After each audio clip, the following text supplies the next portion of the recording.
What's happening, everybody? We back. It's Sunday. We appreciate you guys pulling up with us. Man, you guys in the Raider War Room.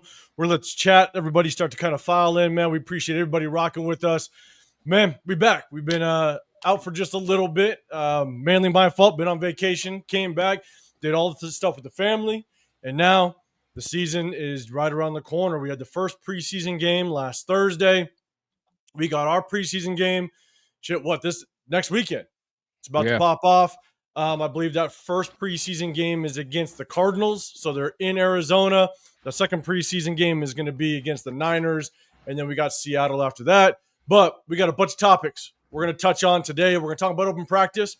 There have been some roster moves, so we released a couple players. We brought on 2 players. We're going to talk about that. But we also got Colton Miller extension. Also, a lot of talks about Micah Parsons. So we're going to leave that one for last. We definitely want everybody in the chat to get involved. Let us know what your thoughts are. But chat, I'm going to get to you guys in just a second. We appreciate you guys pulling up. Hit that like button, subscribe, turn on the notifications. Got Chris, Protect Show Podcast, The Severe Raider. I'm 805 Raider, Real Talk Raider Nation. Appreciate you guys popping in with us. But hey, haven't been with my guys in over a week, man. I'm glad to be back. But throw it to you, Chris, man. How you feeling? What's going on? Feeling good, man. Feeling good. It's always good to have you back, man. You're like you're the maestro of this, man. You're the maestro. me and Severe, we love talking our talk, man. But with our ADD, we need somebody to kind of reel us in. So it's always good to have you here, man. Yeah, I appreciate that, man. But it's good seeing you guys. It's good to be back. We're gonna be popping. But Severe, appreciate you rolling with us again. How you feeling? What's going on? Yeah, man. Good to be back with my dogs, man. You know, it's been been an interesting week. It's been a very interesting week. You know, I done crashed out a few times, man. You know, so you know, it's be good. Hey, man, 805 is a nice calming presence, man. He's like my psychiatrist. Like, hey, Spirit, don't even, you know, it's gonna be good. I try to keep everything a little cool, calm, collected. You know what I'm saying? Like, we got to get something off our chest every once in a while, but sometimes we just be like, okay, all right, let's move on to the next topic before we get all ourselves in trouble. But man, it was cool. It was cool as hell being back, rocking with my guys. But I was able to attend open practice yesterday, and so we're definitely going to talk about that because a lot of people, there's stuff being thrown out there. Obviously, there's kind of a little bit of a shuffle on the offensive line. We're definitely seeing who's starting in certain spots. You saw some players that showed some flashes. We'll talk about that. But at the same time, we also had a player go down, unfortunately, and we're going to touch on that as well. But before we get into it, I'm going to go ahead and say what's good to the chat. We appreciate everybody rocking with us. Mav in the building, what's going on? Appreciate you rolling. Silver Smoke, what's happening, man? Good seeing you in the building. We got tragedy turn triumph, man. Been a minute. Appreciate you rolling with us as well. Raymond Hernandez, what's going on? Jason Downs, what's happening, man? Appreciate you pulling up. Dre, good seeing you. Let's see. Chill, Ray, what's going on? Appreciate you popping in with us. Desmond Wells in the building as well. Good seeing you, man. Jeff, what's happening? Trade Max for Parsons. You got your mind. I'm taking that off the screen right now. You crazy work. But, man, I appreciate you rolling with us. Red Dirt Raider, what's going on? Good seeing you in the building. Genslinger, what's going on, man? Good seeing you yesterday. You rocked with us at open practice, man. Great always chopping up with you. Also afterwards at Parkway Tavern, man. It was fun. What's going on, Bart? Appreciate you. Good. Appreciate you pulling up. LS, always good. Now that LS is in the building, now I definitely got to screen the chat, man. Appreciate you, LS. Always good seeing you. Let's see. We got Rocky84. What's going on? I'm definitely excited for this season. Our schedule's awful again, but as long as we beat everyone in the AFC West, I'll be happy. Winning is hard, no excuse for not winning divisional games. What's going on, man? It's just our division alone is going to be tough without question. So, but we'll see how it works out, man. I appreciate you popping in with us. Nathaniel Frank, what's happening, man? Appreciate you rolling as well. And Jason Downs, BAC. Now, here's the thing. We don't have any of those. There's a lot of topics that we got to touch on. So we got some real Raider talk today. Exactly. And as this season goes on, the start them, bench them, cut them, the blind top 5. We kind of do that in the offseason when there's not a whole lot going on. Just have a little bit of fun. But when there's a lot of topics to talk about, man, we just want to take that time to really not only my guys up here chop it up, but at the same time, chat, get your guys' feedback as well. So, but I appreciate you guys jumping the gun. Alec, man, I see you in the building. What's going on? Appreciate you rolling. So just as a reminder, we're going to talk about a couple things. Roster transactions. We waived a couple people. We also picked up 2 players. We're going to talk about that. We got open practice topics. Again, I was there, so I'll give you guys my feedback a little bit as just someone that was in the building, which was great. Definitely some great things about this year versus last year. We're going to talk about Colton Miller extension and Micah Parsons. So appreciate the chat. Appreciate everybody rolling with us. So let's do this. First and foremost, I'm going to go ahead and share the screen. So my bad, Alec. I'm going to take that down for just a second. Okay. So we got 2 transactions. All right. We signed Kawan Baker. I guess it's Kawan Baker. Also, Albert. Not going to even try it. You guys can read it up there if you guys can see it. Albert O got some potential. Albert O. We're going to talk about because he went to Denver. He's mad athletic, but he couldn't put it together. But he's a dude I wouldn't mind watching, man. I wouldn't mind watching. Dude has the skill set. He just gotta put it together. Okay. So I got some details on the next tab, but we waived Pat Conroy. Pat Conroy was the undrafted free agent, was kind of that tight end hybrid fullback type, and so we weren't sure exactly what role he would play on this team. But Pat Conroy, he is no longer in the building, but we also waived Kyle Phillips. And Kyle Phillips was the guy, obviously had ties to Chip Kelly. I think he was the first kind of Chip Kelly acquisition in the offseason. So we kind of let those guys go. Chad, I'm going to get you guys in just a second, but I'm going to go over to the guys we did pick up. Again, in the next tab, there's some information on it. I'll read it off so everybody can kind of get to know them. But let's first talk about the guys that we let go. And so, Chris, I'll throw it to you first. Any thoughts on Pat Conroy, Kyle Phillips, or exiting the building, man? Any thoughts on that? No, not at all. Really not too familiar with either one of them. So it's just one of those things that, we just had to make some moves. And again, I don't even know much about Kawan Baker, but like I said, Albert O, I'm interested just to see if he has anything left in the tank. But, I'm not tripping about losing either one of those guys. Hey, so real quick, let me move this around really quick. So, LS, man, I appreciate you putting up. Severe, is there something? What's going on with this? Oh yeah, man, my son, he's in a contest to be athlete of the year. If he wins, he'll get featured in Sports Illustrated. So appreciate my guy LS. It goes by vote. You can vote once every day for free. If you donate a certain amount of money, you can get more votes. But if we get everybody just vote once a day for free, much appreciated. I think it ends on the 8th. So I didn't even know it was once a day. I thought it was just on one time. It's once a day for free. Yeah. Okay, gotta hit up my dude again. Hell yeah. Okay, man. LS, I appreciate you putting that up, and everybody that's in the building, if you guys can, man, help Severe's son out. You know what I'm saying? And man, get him to that Sports Illustrated. He's a dog too. He's a dog. He's a young dog. Yes, sir. Hell yeah.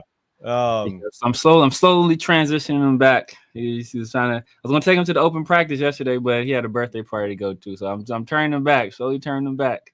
Nice. Getting him back to being a Raider fan. So there you go. Slowly but surely, man. But I will tell you, yesterday would have been a good opportunity because we're gonna talk about it. Just the way that they organized it and everything. It was damn good. And so let's see, Severe, man. What's your thoughts? I'm gonna get to the chat, but what's your thoughts? Pat Conroy, Kyle Phillips, out the building. Anything on that?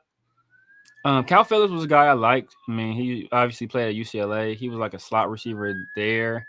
He was really almost like a Hunter Renfrow type. I think he got a little more juice than Hunter. Not as quite of the route runner that Hunter is, but he also offers more in terms of punt return and kick return. But as soon as I saw that they were going with Jacoby in the slot, if it was competition between him and Trey Tucker in the slot, straight up competition, I think Kyle Phillips might have been able to get him. But if you're talking outside receiver, Kyle Phillips is not really outside receiver. He's exclusively a slot. And with a competition between, Jack Besh, him, and Jacoby, he wasn't going to win that. So at that point, it's kind of the writing was on the wall for him. And Pat Conroy, the Raiders have been very impressed with Brock Bowers, Michael Mayer, and Thomas. So, so my dog Michael Mayer's making noise, making big noise. So, they're happy with that tight end group. I really don't see them carrying more than 3. Maybe they get a fourth in there, but Pat Conroy wasn't going to be one of those guys. So, it kind of makes sense. Albert O is a guy that they could possibly take a look at. Nothing else, he'd be a practice squad guy. Yeah, and so here my thing is Pat Conroy. I'm with you, sir. I don't know how many tight ends we're actually going to carry. Could be 3, possibly 4. But the biggest thing is we're seeing a lot of 12 personnel.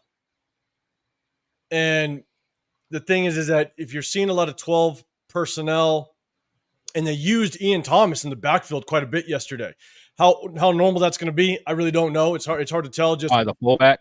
Yeah, more of that H-back type of situation. And so, it was hard to tell. They mix and match the 1s and 2s, so it was hard to tell whether or not you had Ian Thomas in there when it's normally would have been a Brock Bowers type of situation.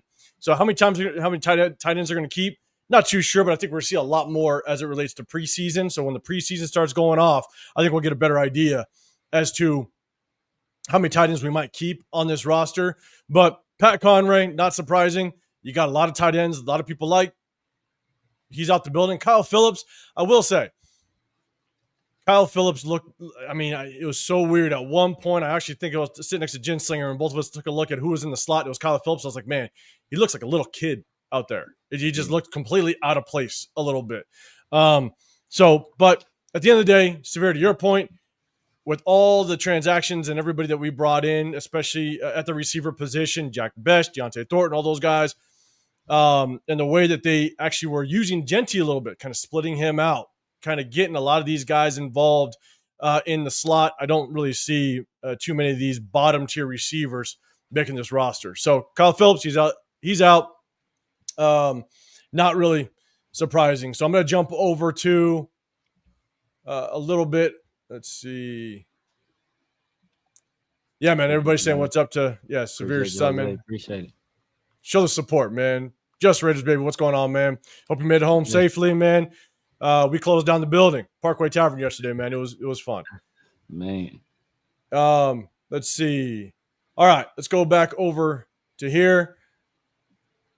We'll take a look just a little bit. Hope everybody can see it. But Baker was originally a 7th round pick of the New Orleans Saints in the 2021 NFL Draft and appeared in 2 games for the team. A native of East Point, Georgia, Baker played 4 seasons, 2017 to 2020, as a receiver at South Alabama. We're calling him, we're calling him O. Albert O. Albert O. Was originally drafted by the Denver Broncos in the 4th round of the 2020 NFL Draft. He spent 3 seasons with the team and most recently played for Philadelphia Eagles during the 2023 season. Albert O has appeared in 30 career games and totaled 54 receptions for 546 yards and 4 touchdowns. So, Chris, you're saying you're a little high on Albert O. And he's got a lot of potential. I know nothing about these guys, so I'm gonna kind of throw it out there. So, what's your take on that? Yeah, he's just a guy that has potential. I mean, he's a guy who just hasn't shown it yet. He has a lot of athletic ability, as a receiving tight end. One of my best friends is a Denver fan, so he always got me kind of hip to Alberto. So I'd watch him sometime, and he's cool. He's just one of them guys that can never really put it together. But maybe in the right system, right situation, he could be something. But again, he'll more than likely he might just be a camp body.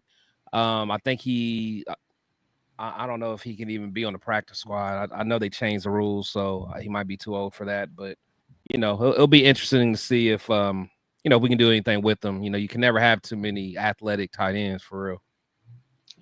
Yeah, very true, man. Severe, what's your thoughts? A clever ploy by Chris. He was looking for any tight end. He try to push Michael Mayer off the team. Any of them, bro. You're my only hope, Albert. We could bring back Clive Walford and Courtney Anderson, and Chris was like, yeah, man. They had a lot of experience. It's grizzled vets. So, man, I don't know a lot about the guy, but competition. Like I said, I think we're pretty solidified in terms of our tight ends. Michael Mayer and Brock. We'll see a lot of 12 personnel, a lot of that this upcoming season. I think both those guys are going to be pretty productive. And Ian Thomas, he's been doing. I've hearing great things about him as well, about what he's been doing in camp. And you just opened up, about a new wrinkle having him in the backfield. So I just think that, they're pretty set at the top of the roster in terms of tight end. Everybody else is kind of, insurance at this point. Yeah, I'm with you, man, and appreciate everybody again rocking with us. Marcus, I see you. What's going on, man? Appreciate you. And Bart, what's happening?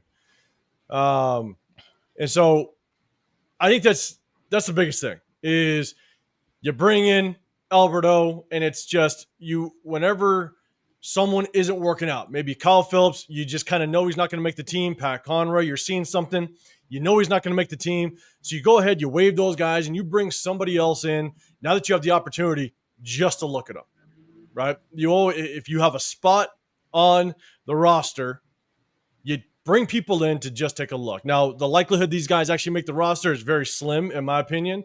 Again, I don't know much about them, but I do think you just take that opportunity to bring somebody in, give them a look. If it works out, great. If not, yeah, you always have the practice squad to kind of throw them down. Because at the tight end position, man, I think I was exchanging messages with Ginslinger a few weeks back, and I was basically just saying, I think Ian Thomas has a really good chance at playing a role in this offense, and he's athletic enough to where if someone does go down, you can slot him in and potentially help not saying he's pushing Michael Mayer out at all. I'm just saying he resembles what Michael Mayer might be doing on this team, right? So if something happens with Michael Mayer, he can come in and be that blocking tight end, and be that extra body at the tight end position when it comes to goal line work. So, we'll kind of see how it works out, but at the same time, we'll pay attention to these guys and just see what they look like as training camp goes on. And so, I'm going to go back to the big screen. We'll get to the next topic in just a second. But Bart, real quick, we're going to talk about training camp. That's going to be the next one, or that open practice. You're saying, how do you guys feel about our ones versus twos and twos versus ones? How does this help? And that's kind of our segue into the next topic. I'm going to go ahead and share the screen one more time as I set it up. We're talking about open practice. And so, chat, let me know what your thoughts are on open practice. I know a lot of people are talking about just kind of the things that they saw and what happened with open practice. And I'm going to kind of give you my thoughts as well. Obviously, I was able to be there, which was great. So let's do this. Before I kind of jump in and kind of give you my thoughts, Severe, I'll throw it to you first this time. Any thoughts on open practice? I know a lot of people were posting stuff from there. Any initial thoughts? Yeah, man. Chip Kelly is going to be a huge difference maker from this team. Just from what people have been saying, everybody, just about everybody's saying, like the offense, the play calling, like he was scheming guys open, like left and right. And mind you, this is like guys going against people that conceivably should know the offense. So if he's able to have that kind of effect against guys that should know what's coming or have some kind of idea of what's coming, then I can only imagine what he's going to do against people that don't know what's going on. And then especially when he can get in this bag where he can start disguising stuff and misdirecting stuff. And I just think he's going to be a tremendous difference maker for this team, man. So I can't wait. I cannot wait. No, I'm with you. The offense looked very smooth. Just seeing it in person, there was basically Aiden O'Connell versus Geno Smith, and team Aiden O'Connell, team Smith, and there wasn't a lot of, mind you, they're not actively sacking the quarterback, all that, but they did a very good job of methodically moving the ball downfield on both sides. So it was good to see the offense definitely move the ball. So, Chris, man, I'm throwing it to you. Any initial thoughts on open practice based on what you've been able to see on social media? Yeah, so one thing I heard that Geno looked pretty sharp, and again, you just keep hearing about how the offense looked, and just some of the plays I did see. You're seeing wide receivers, getting open. You're seeing even tight end Michael Mayer, hitting the seams, things like that. So one thing about Chip Kelly, I've always said that as far as drawing up plays and scheming, he's one of the best to do it. So I love hearing that the offense is kind of, look like they're rolling right now. I know they didn't really, touch the quarterback and things like that. So I'm not sure how that line looked. So except in one instance. Oh yeah, the one yeah, Tom Brady Jr. Kind of got lost the ball. Besides that, I don't it's hard to say when it's not live bullets. With someone that got sacked, would it not have? So, but everything that I've heard is good. So let's do this. LS was JPG at center? No, he was not. It was Jordan Meredith. Hey, and this is America. Well, this is America. We won't spell our center like that. Get it right. Spell color with the U too, LS. Oh man. Let's go. We're gonna get to that in just a second, LS. I promise. Coach, what's going on, man? Heard National Junior was looking scary out there. I'm gonna kind of get to some of those points. Here's the thing. Just to see what's happening. Chip Kelly's worth every penny. Where's the flag? What's happening, man? Appreciate you popping in. F Gutierrez, what's happening? What's up with the run game? We're going to talk about it. So I'll go back to that comment. What was difficult to really evaluate how well some players are doing is, one, yes, quarterbacks are off limits. Okay. But about halfway through that scrimmage, Lonnie Johnson Jr. goes down. And unfortunately, broken. I think it's a broken fibula. And so he's going to be out for the majority of the season. I think reports are saying if he has any chance of coming back, it could be kind of late in the regular season. So he's he's obviously out. But you saw just the intensity of that scrimmage go away. Guys are no longer truly trying to get to the ball carrier. I will say, and everybody was kind of talking about Cam Miller and his ability to run, and he was scrambling, all that stuff. Well, a lot of his scrambles came after that injury in everybody. I think one there are some people saying, oh, he juked some defender. The defender wasn't going to hit him. He juked a defender that had no intention of tackling him. You know what I'm saying? And so, at the end of the day, when that injury happened, a lot of things calmed down when it came to intensity. And that's just one thing that I want everybody to kind of realize, especially with Genty. Coach, you're saying Genty was looking scary out there. Well, there was a lot of opportunity that defenders had to actually hit Genty, and they didn't do it. So you can look pretty scary when the defense is basically half-assing their way to contact. So let's just kind of make sure we all kind of take it with a grain of salt as it relates to the offense, because I think there was a deep ball to who was the Ishmael Kadir? No. The receiver Phillip that was Dorsett? just Phillip Dorsett. Yeah. There was the deep ball to Phillip Dorsett. There was Geno Smith was most likely sacked on that play, and that never would have actually happened. And so great job by Phillip Dorsett, creating the distance, creating the separation, getting downfield. It was great, but there was a good chance that Geno Smith would have been sacked on that. So what I really am looking forward to is this joint scrimmage coming up this weekend with the 49ers, which I'll be there. Anybody else, I encourage everybody to show up, because, man, if 49er fans, if they outshow us at that joint scrimmage, it's going to be embarrassing as hell. So I encourage everybody to roll. So here's my initial takes. I went to open practice last year, and the difference between this year and last year was night and day. Last year was just truly a practice. They tried to make some things exciting to kind of get the crowd up, ramped up a little bit, and it was all right.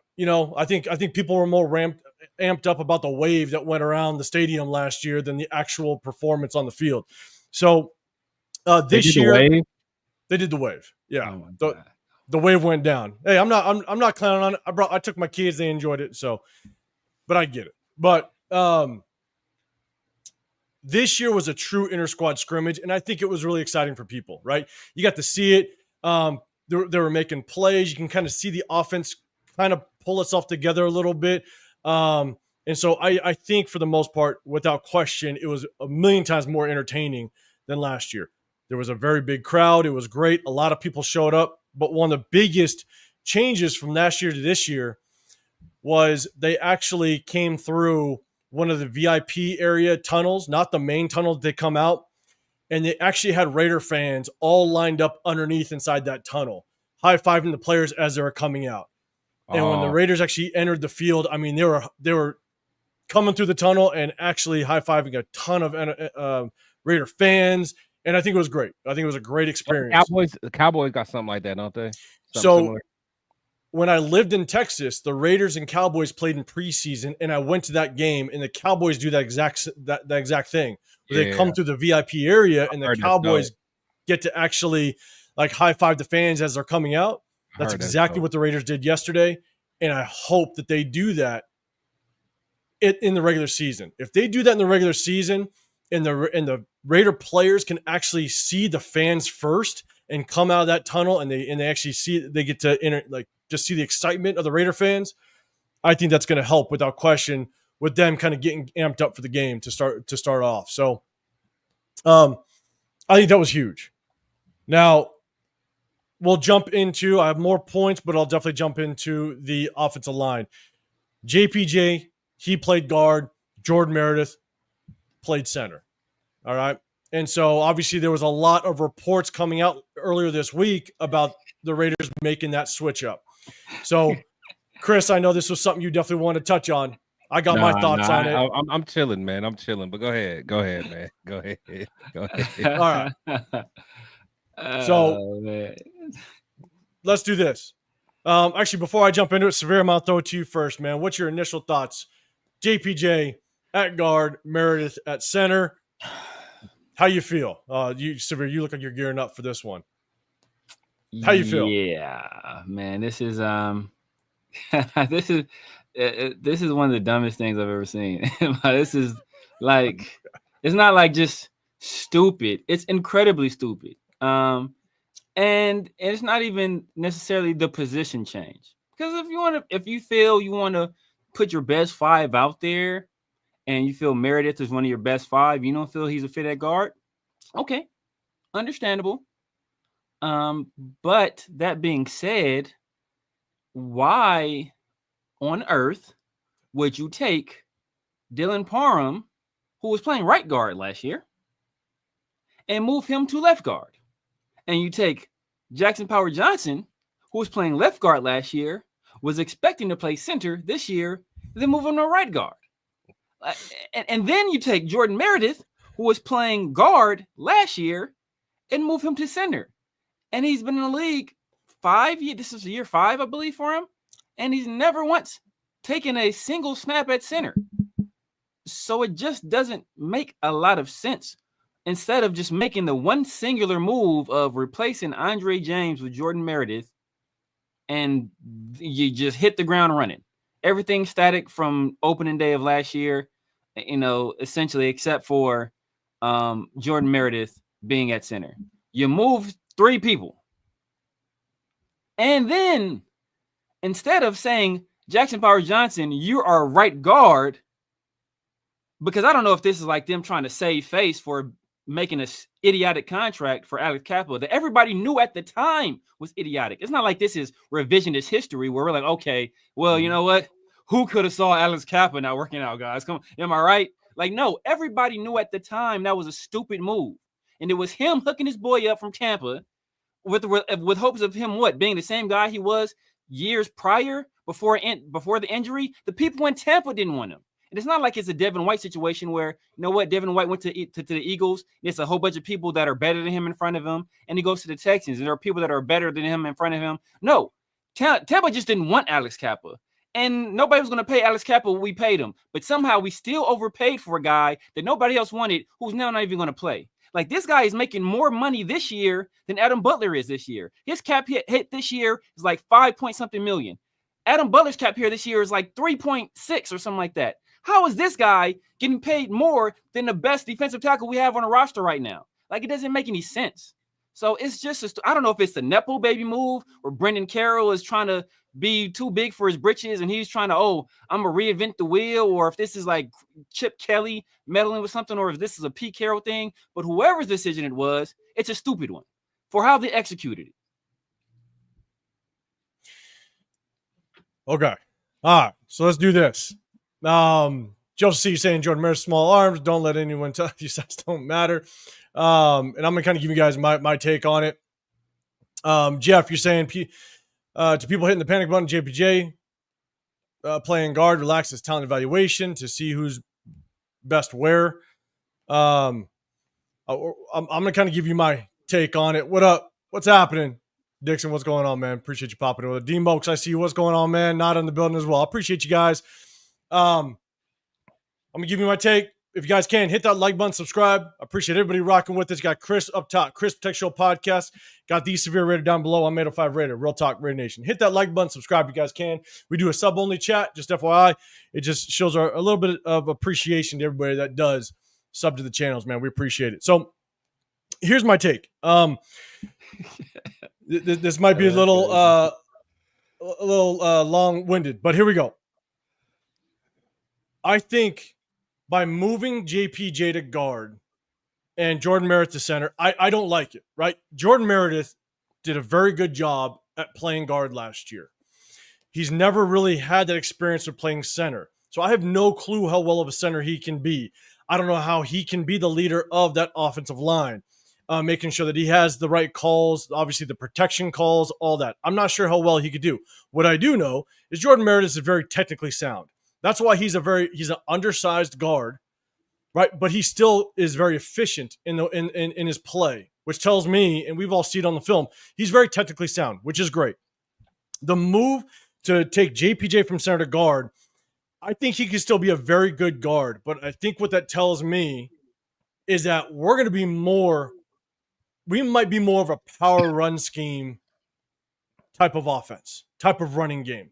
You're going to allow JPJ just to be the mauler that he can be. You take away him having to snap and then get out of his stance. Now he's basically just kind of getting after it. And we might see ourselves. I think that's why they might have moved Thayer Mumford to guard. Because if Thayer Mumford is now potentially trying to challenge Dylan Parham for the guard position, Thayer Mumford would be a hell of a power scheme type of guard, just because of how big of a body he is. Now the problem with that is he's not gonna be able to pull, he's not gonna be able to get out well, get out on screen, stuff like that. He doesn't move that well. I think the move JPJ to guard means that we're gonna see more power run scheme, because I also think Genty is gonna be better in a power run scheme as opposed to a zone scheme. So there's that. I don't like the move with Dylan Parham or with Jordan Meredith, but I hope it works out. But lastly, I think what this tells me, and Severe, it kind of goes to your point as well, they screwed up on some of these offensive line acquisitions and the line movement in this offseason. Alex Cappa, we all knew it was a horrible contract. We knew it was we were sitting there scratching our heads as to why we brought him in, and it was the second highest paid free agency acquisition that we had outside of Geno Smith. We were bargain shopping on everything, and then all of a sudden we drop $11 million on Alex Cappa. Like, it just didn't make any sense. Also, where does the rest of these offensive linemen play in this whole grand scheme of things, right? You got Caleb Rogers. You got him in the third round. So anybody that you pick in the first, second, and third round, this maybe goes into the Colton Miller discussion. Anybody that you draft in the first, second, or third round, you're hoping they come in and potentially start either at the beginning of the season or sometime, in the middle of the season. You want somebody in those first three rounds that have an impact on the season that they're drafted. And right now, I think that we missed big time on some of these offensive linemen, at least what the Raiders see right now. By moving JPJ to guard, when he could be a damn good center, and you already have a really good guard in Jordan Meredith, by shuffling it up, it tells me that they may have kind of missed it with these offseason acquisitions and potentially some of these draft picks, these early draft picks, which it isn't a good sign. So that's kind of my take. It kind of goes into Colton Miller. We'll talk about that in a second. I definitely want to finish up the open practice takes. But, Chris, now that we've kind of said all that, anything you want to add to it? Jordan Meredith, grade PFF, was 10th overall at his position, at the guard position. Jordan Meredith gave up, I think zero sacks allowed, only 9 pressures on about 400 pass block snaps. His passing grade was in, basically in the top like 15 of the position, running grade, top 15 of the position. Anyone that wants to apply logic to anything would understand that Jordan Meredith will come into the 2025 season as a starting left guard. But what do? Not only that, we take our center, JPJ, who's been dying to get back at center. He was not happy when they had him at guard. He made it clear. He worked his butt off, got back at center, and when he took the first snap at center, we immediately saw that offensive line get better. They were more physical. JPJ got after it. He did everything he needed to do. At the end of the season, I was thinking JPJ is going to be a future All-Pro center. He like that. You could just see it because the dude's hungry. The dude is technical. He can move. He's a mauler. He does everything that you want to see as a center. That's why he was the best center coming out of college. But what did the Raiders do? We decide to take Jordan Meredith, who was doing very great at guard, take him out of that position and put him in a position he's never played ever before. He's never played center.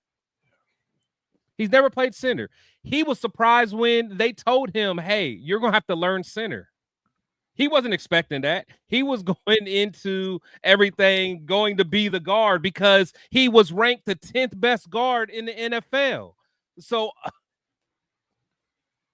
and then just like Severe said, when JPJ was at guard, we had JPJ at the left guard. So not only are we putting him at guard where that's not his natural position, we're putting him at the other guard. And again, just like he said, then Dylan Parham, we're taking him out of the position he was. He already stinks, and we're going to put him into the other guard position. I mean, you can't make this stuff up, man. You really can't make this stuff up. It's absolutely crazy. And the thing is, you get someone like JPJ who's been doing everything the right way. He's been excited about this offseason. He was the first one, going, introducing himself to Geno. He spent time going out there in Florida with Geno, working with him. For you to tell him that not only is he not going to be center, he's going to be right guard, but get this, sometimes playing second team right guard.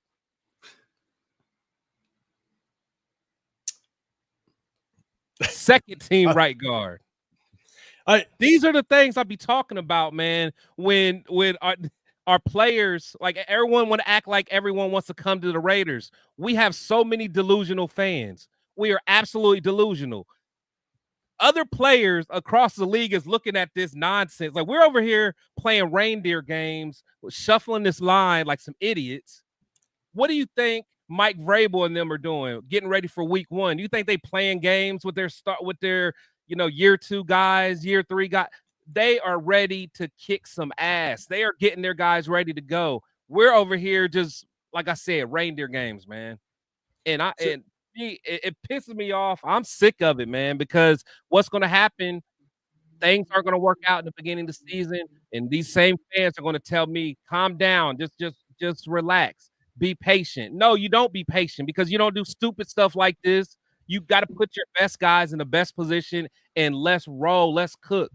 The fact that you got Jordan Meredith playing center, and I don't care, even if it's just a few reps, you do not put JPJ in with the twos.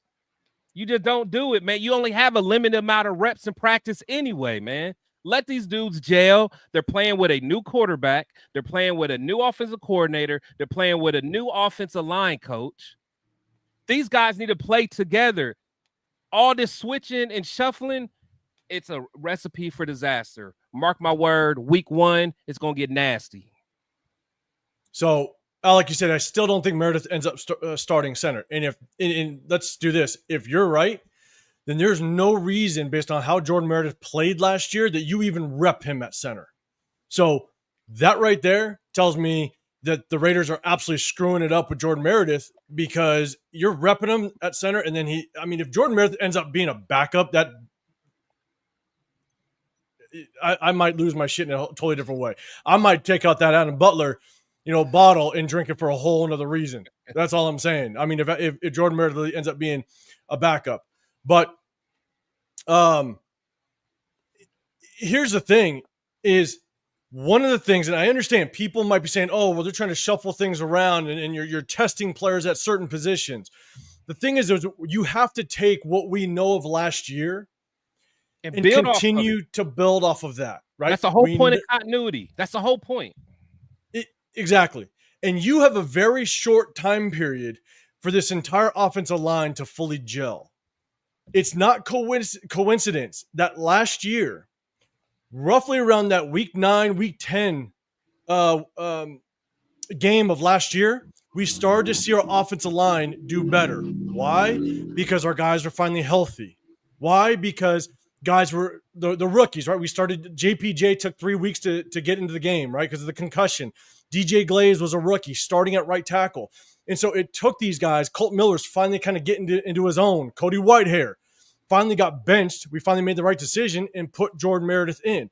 It took us time to gel as an offensive line and get the unit together. Why? Because offensive linemen have to work together and they got to be in sequence. Because if you're not, if one offensive lineman, if you run the zone scheme, if one offensive lineman is late to kind of get to his block, will crumble. Creates openings, creates lanes for the defense, and now obviously it never is a good outcome when it comes to run the ball. So you want this offensive line to get as much work together as a unit as possible. So us shuffling things around doesn't make sense unless Jordan Meredith is the center and JPJ is the guard. If you guys have finalized that, then go ahead and roll with it. But that also tells me that you missed big time in the offseason. You missed in the offseason transactions with Kappa, and you've missed in the draft. Absolutely. Because Caleb Rogers should have been potentially a starting guard because you got him in the 3rd. And we're about to talk about Charles Grant in just a second. So we're talking a lot. I appreciate everybody rocking with us.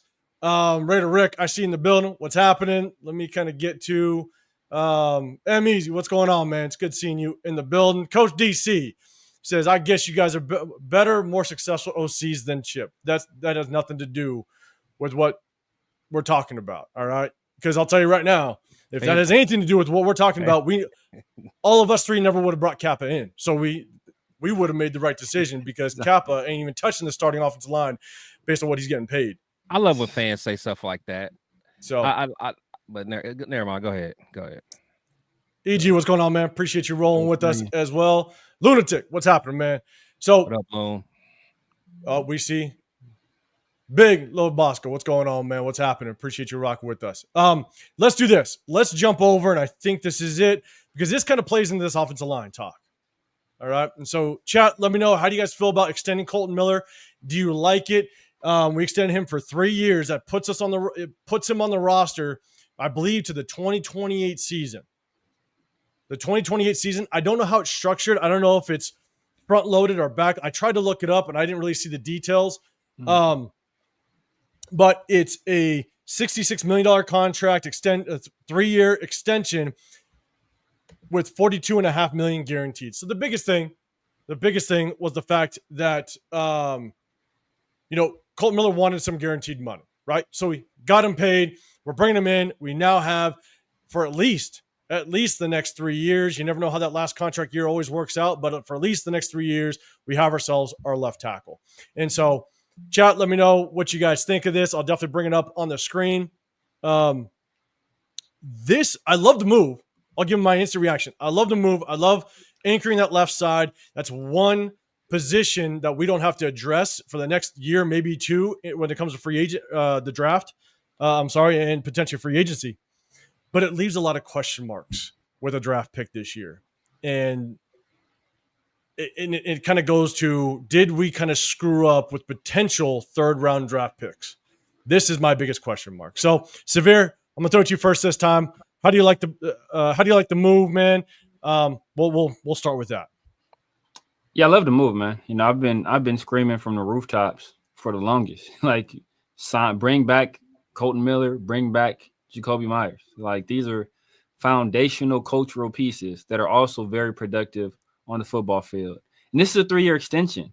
So we have him for 4 years, including this season. So he's not a free agent until after the 2028 season. So we got him for 4 years. So we got him through 2028.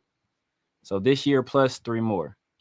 So I think that's a good move. But like you said, and like we're going to get into, that raises some question marks about, the potential track for a certain guy to get on the field, because, if all things work out accordingly, like, it's going to be into that guy's rookie contract by the time he even gets a look, and then Colton Miller in 2028, I think he'll only be 34.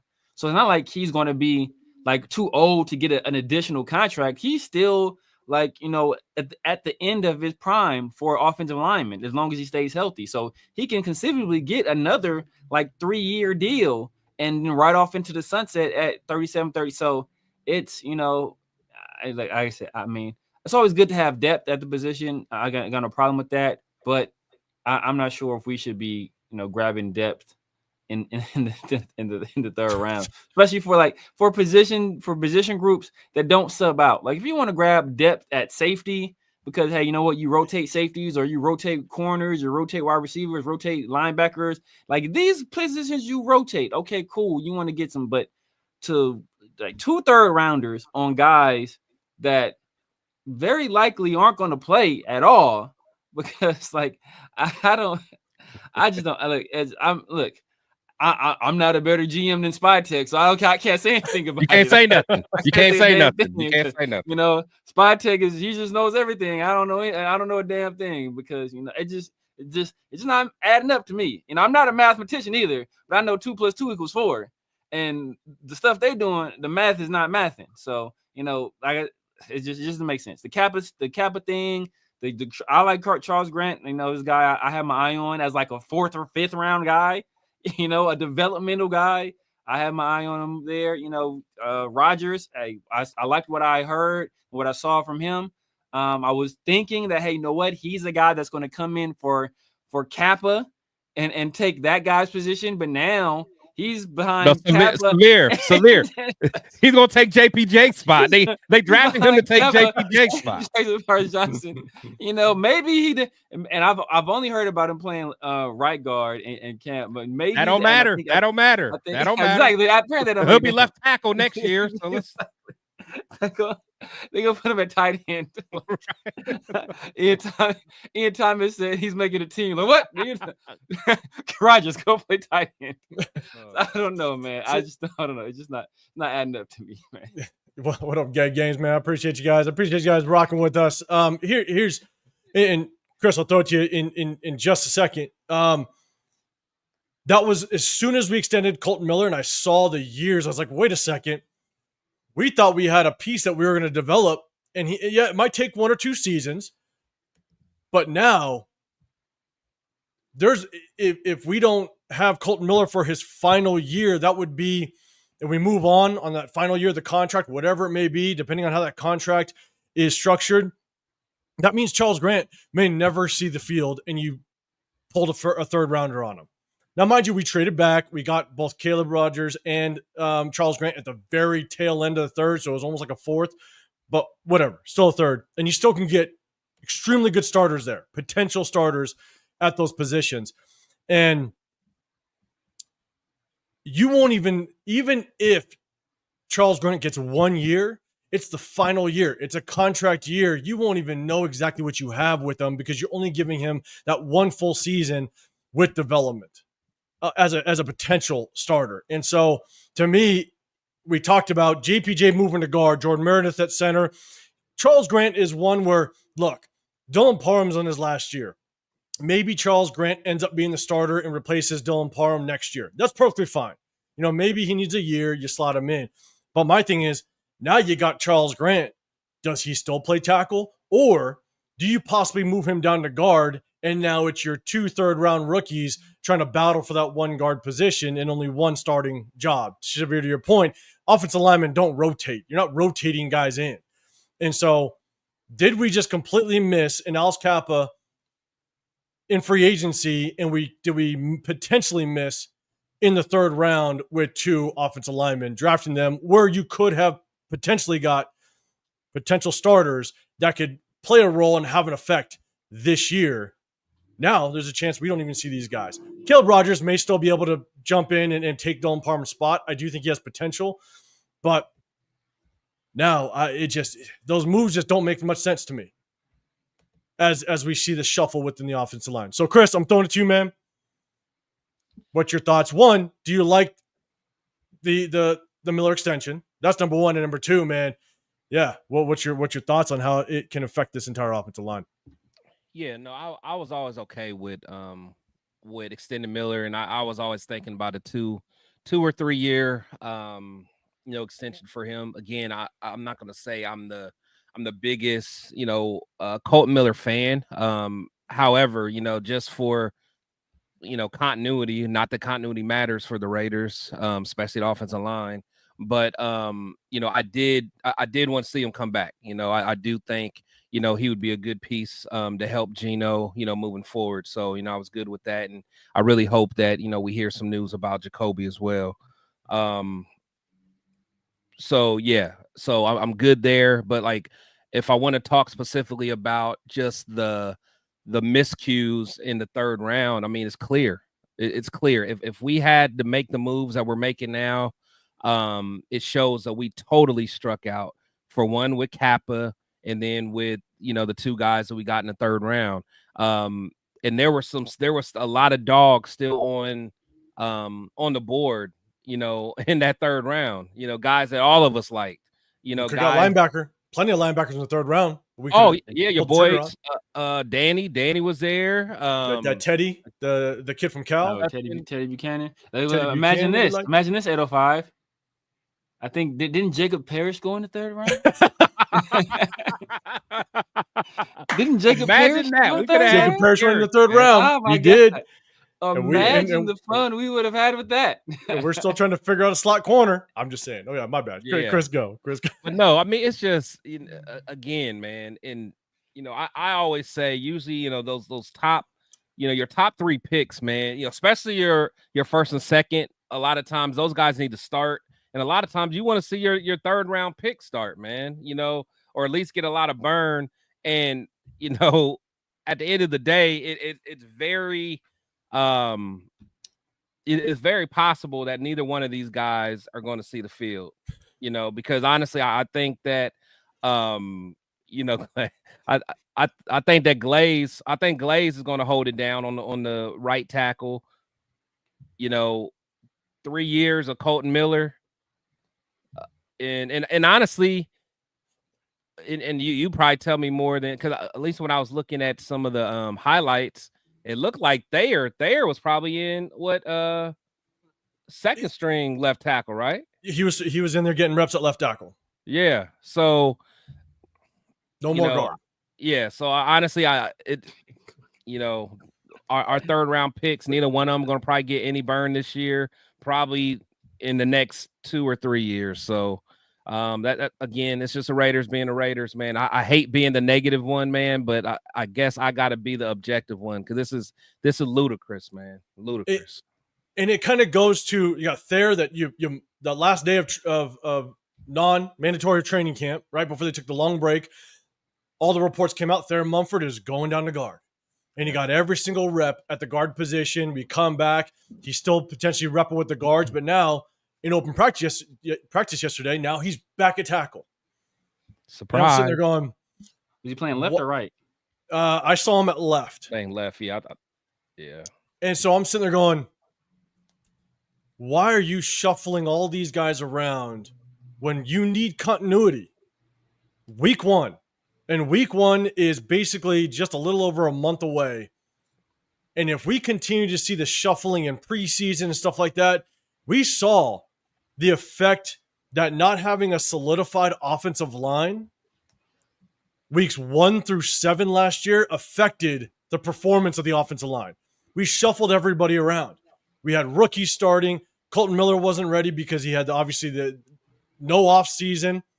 We shuffled so many guys around. Look at what happened against Cincinnati. We had 3 offensive linemen get hurt, and we had to keep putting guys in there. There was no continuity, and we might, with all this shuffling, we might have an offensive line that's still trying to gel the first 4 or 5 weeks of the season, and that's going to be that's going to hurt without question.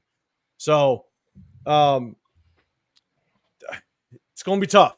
I think it's going to be tough at the end of the day, just kind of how it works out. And Chris, you said it, and it's been one of my biggest question marks is Brendan Carroll. How good is he? How good of an offensive line coach is he really? Yeah. That was one of my biggest question marks. And now we see all this shuffling around. I just don't think he understands the importance of truly getting your starting, your not build off of what we had last year, build off of the success that we had, and find that continuity as quick as possible. And you had all off season to figure out what those pieces of the puzzle will be. And now you're shuffling everything around. It's tough. So Kevin Lurker, what's going on, man? Appreciate you. Joe C, let's see. You got there. Mumford wasn't he at right tackle when Max Crosby stole the ball away? So he played left. I don't know if he was at right tackle. He could have been, but they shuffled everybody around. So I was there in person, so I didn't see a lot of replays, but I saw Thayer Mumford at left. He could have been at right. They're shuffling everybody around. And so let's see. Big Low Bosco, let's see. But that whole offensive line was garbage from quarterback to quality control. O-line was just a piece of the BS we've seen earlier last season. That might have been a continuation of maybe another comment. But the beginning of last year, it was a mess, without question. And you want to build off the pieces that we felt strong with last year. And now we're just shuffling it all up. So we'll see. We'll see how it works out. Jeff, Box in the building. What's going on, man? Appreciate you rolling with us. Coach DC, didn't training camp just start? Wow. Have you ever built a team before? What's your credentials, bro? I've never built a car before either, but I know where the engine goes and where the brakes goes and where I know where the alternator goes, and I know how to, just because you never built it before doesn't know we've seen what a car that's built correctly looks like. And so therefore we can surmise when somebody is not building it correctly, we can also say, hey, you know what? That doesn't look right.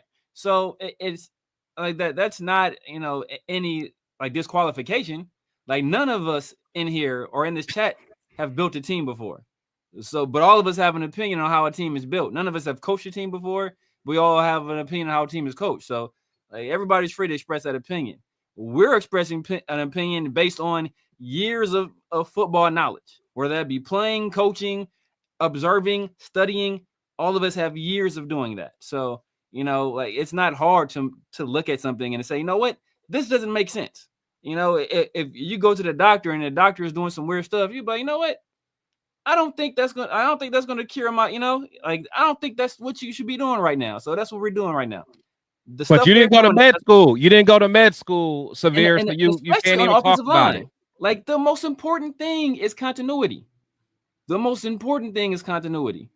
Guys having chemistry, having the trust of the guy next to them. And when you're constantly shuffling people around, then that leads to mistrust. We heard Thayer's talking. I would think it was Thayer's talking about, you know what? Hey, talking about the play calling last year with Getty. There are some times when they called in plays and they just didn't think the play was going to work. And when you go into something like that, not confident in what you're doing, then that leads to you not having successful results. If you go into a situation and you don't feel that you can trust the guy to the left of you or to the right of you, or you don't know what the guy to the left of you or the right of you is going to do because you haven't played with them for long enough to understand their tendencies or, hey, their strengths and weaknesses, or this particular guy, he likes to do this move. I know when he does this, he's going to, like, the guy next to me is going to do this. So I have to be there. Like, when there's not that chemistry and that trust and that understanding, that leads to breakdowns. And as 805 said earlier, it only takes one chink in that armor for a guy to get through. It only takes one. So, I mean, it's, you know, like what they're doing, it doesn't make any sense. And as far as I know, we don't know if it's Chip. We don't know if it's Pete Carroll. We don't know if it's Joe Philbin. I have a strong inkling that it's Brendan Carroll, but I don't know. But I don't care who it is. I'm not here to everything. I supported the Chip hire, but I'm not going to say everything he does is right. Everybody bitched him on for weeks about him changing the fucking stance on a running back. He didn't know what he's doing. But now we're trusting him, shuffling around the offensive line, and we're supposed to just shut up and just, like, it doesn't make any sense. So we can be critical of a move when we don't feel it's right. And there's going to be two sides. There's some people that agree with it and some people that don't. I'm one of the people that don't agree with it. If you're one of the people that do, hey, power to you. And there's two things. Oh, no, go ahead. One, case in point, we knew Alice Capel was crap. We knew Alice Capel was trash. And what happens? Now he's not even damn near in the rotation. I didn't see him very much even yesterday's open practice. And so the thing is that we can go on here and say that we think we never would have made that move. That's based on just our evaluation. And it's starting to kind of understand that, oh, yeah, we were right. So we can be right in many ways. We don't need to be sitting in that GM chair to be able to basically say, oh, no, I don't know. I'm not in that spot, so there's no way I can know. No. All you got to do is take a look at his performance last year and what he brings to the team. We all knew if we're going with Alex, we're going to be in trouble. And now what happens? He's sitting in the back of the room. And so in addition to that, the one reason why it's really bad that you're shuffling around offensive linemen right now is it's not like it's year 2, year 3 offensive linemen that are under the same exact offensive coordinator, so they understand what the offensive scheme is and what the offensive line coach wants to do. They're all learning a brand new offense. Thank you. And you can't. It's going to take them just as long as any person in that offensive line room to learn this new offense. The learning curve is the same for everybody. You essentially make them all rookies again. Absolutely. That's what you're doing. You're making them all rookies again. So, Chris, was that the point you wanted to kind of get at?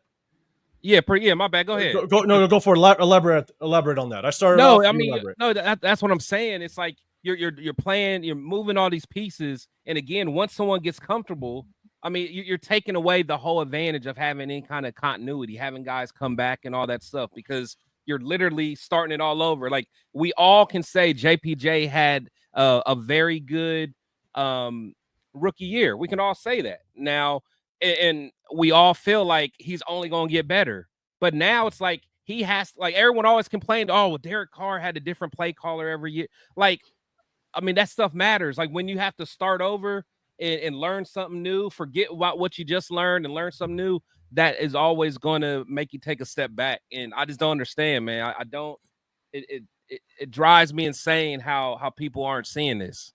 Like, this is there's no way that this can be good. The last time we played musical chairs like this was during that Gruden year, and it was ridiculously bad. It was ridiculously bad. I mean, and again, you know, these. You know, you got the fans talking about we never built a team before. No, we haven't. But you guys be the same fans that's criticizing a coach who has 6 Super Bowl rings, who's had some of the best offenses that we've seen in this generation, calling him McDummy or whatever. But you guys could say that stuff. But I guarantee you've never ran the offense better than him. So cut all that out, man. Cut all that out. So here, LS, man, I appreciate the super chat. Brother, you said you got to give it to the Raiders. It's never boring. We got JPJ at guard, thirds who won't play, running back at 8, and D tackle will stick. Could have been a hard knock. Sticky fingers is crazy. That's crazy. Stop it. God damn it. So, and again, look, like you're 100% right, Chris. And again, I kind of brought the point. That was one you wanted to make and kind of elaborate on it is, you know, at the end of the day, shuffling these guys around the way they are. And look, I have built teams, at the high school level, okay, I've built teams. I've had 90 kids come to tryouts, and you had to cut guys down, and you had to make sure that you solidified certain position groups. And with the offensive line, I guarantee you, every time that I've had to shuffle around offensive linemen, it takes a while for them to gel. It takes a while for them to understand their role at that specific position, because every single offensive lineman, guards have a different role and a different responsibility than the tackle next to them. You talk about run schemes. Guards have to pull on a certain play where the tackles are going to block down or potentially reach the second level. They all have different assignments. It's like basically taking an outside linebacker and say, go play corner. It's two completely different positions and different responsibilities depending on what play call is called in the huddle. And so switching guys from center to guard, from guard to tackle, whatever it may be, switching that up, man, you lose the continuity, and it's going to take that much longer for this unit to gel. So if we continue to shuffle these guys around and we start to see it, we have a preseason game in 1 week. It's not like they're shuffling them around in OTAs. We got a preseason game in 1 week. If we start to see a struggle to open up the season the first 2-3 weeks, we're going to think back, and we're going to look back at all this shuffling around that we're seeing as we're seeing it today. And so, all right, I think we killed that one. We definitely got our point across. We kind of stomped on that one. We definitely appreciate it. Nutty Raider Nate, what's going on, man? Still playing checkers. Still playing checkers. Yeah. That Raider, what's going on? He make content too. How that Nate fire takes, man. It's my guy. There you go, man. Guys, go make sure you guys rock over there. He said, I'd say Gino was sacked at least 4 times yesterday, but he looked okay, though at time will tell. Yes. You're not – there were plenty of times where Gino and O'Connell probably should have been on their back, but you let the play go because obviously you're protecting the quarterbacks. All right. I appreciate everybody rocking. I see D-Mokes. What's going on, man? He says, I'm a no-med grad, but if I go to the doctor for a cold and he asks me to turn over – Exactly. Ask some questions first. Exactly, man. But you're not a doctor, Demo. You're not so a doctor, right? Yeah, you're not even a doctor. This So how dare you? This is the new rectal code. So God damn it, D-Mokes. It's my guy, LA Raider, man, from back home, man. We went to the same high school, played the same high school. These three are very qualified to speak on ball. Adolf has been the coach for a long time, etc. Also, we've always drafted better than this team besides these last 2 good drafts. Yes, these last 2 drafts remains to be seen. Last year's draft was great for the most part. Obviously, you nailed the first 3 rounds. This year remains to be seen, but we do feel like we got some quality players. But man, I appreciate you popping with us. Good seeing you, man. I appreciate you rolling with us.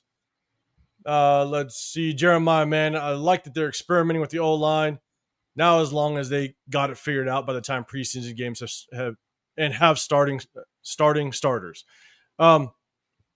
let's hope they figure it out quick. Let's put it that way, and it doesn't affect us. And so, appreciate everybody rocking with us. Appreciate everybody rolling. Appreciate you. If you guys can't hit that like button, subscribe. Got Chris Protect Show podcast up top. The Severe Raider down below. I'm 805 Raider Real Talk Raider Nation. We appreciate you guys. We go live on Sundays. We go live on Tuesdays. Sometimes we switch it up, but definitely during the week, man. Definitely pop in. We try to get as many comments up with the chat as possible and definitely engage and go back and forth. We appreciate you guys. I think MEZBX. Yeah, I think he's talking to y'all on that. I know he ain't talking to me. Yeah, I mean, you see, that's what people have revisionist history. Like that's what. But I know he ain't talking to me, so I don't even. People have revisionist history. Documented. People have revisionist history. Do I like the Bowers pick? No. Did I like Bowers as a prospect? Yes. But do I think we should have took him where we took him? No, absolutely not. I thought we had more pressing needs than tight end, especially on a team where we considerably thought we still had Devontae Adams, and Jacoby Myers, and we had just taken Michael Mayer in the second round and traded up to take him in the second round the year before.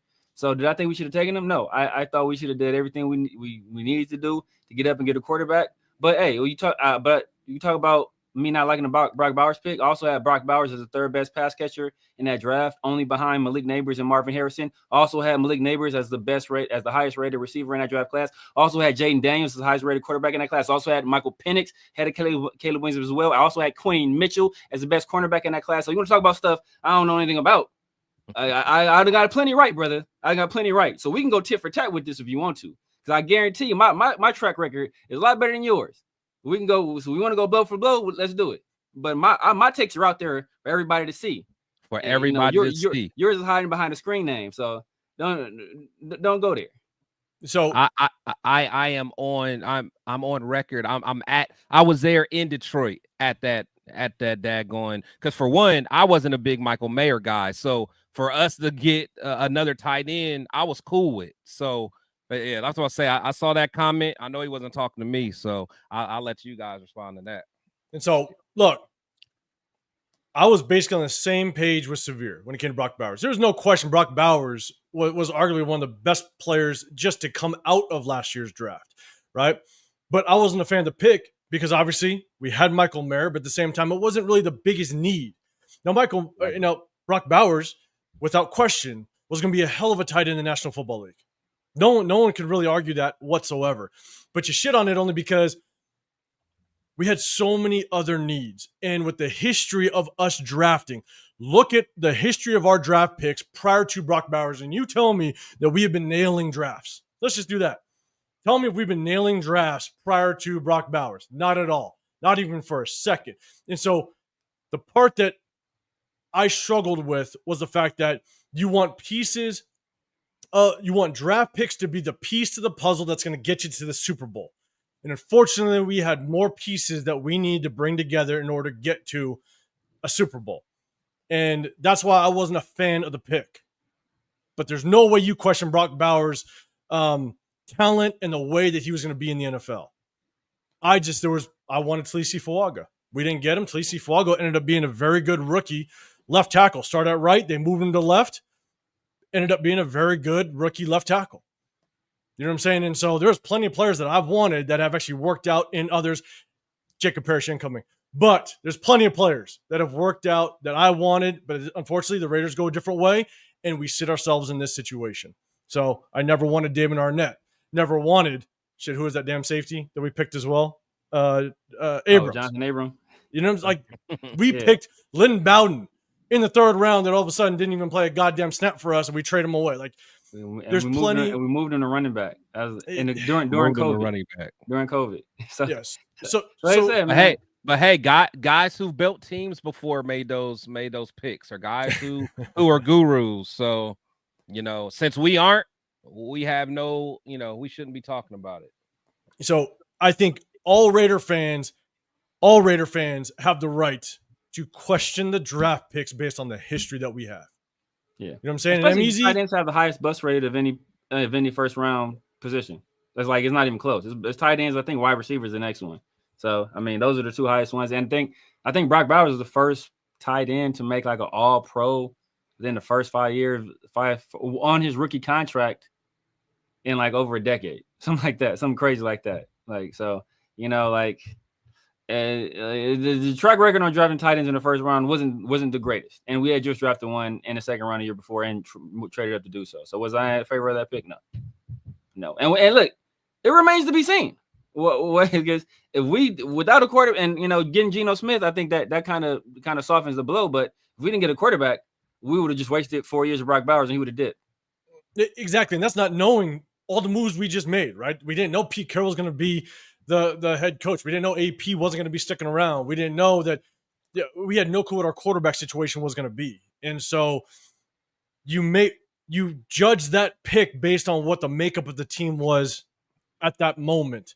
And to Severe's point, Bowers could have dipped in 4 years, and at the end of the day, we might have just had more 4 and 5 win seasons. And what did Brock Bowers do for us at that point? Still a damn good prospect, still a damn good player, but that wasn't the piece that we needed to potentially get to where we wanted to be. So, all right. Coach, what's going on, man? You're saying, hey, let's trade away draft picks to get Micah or Terry so they can crash out, leave, and diss the Raiders. Where have I seen this before, man? I appreciate the super chat. I love that comment. I love that comment. Salute the coach, man. And you're rolling us right into the next topic.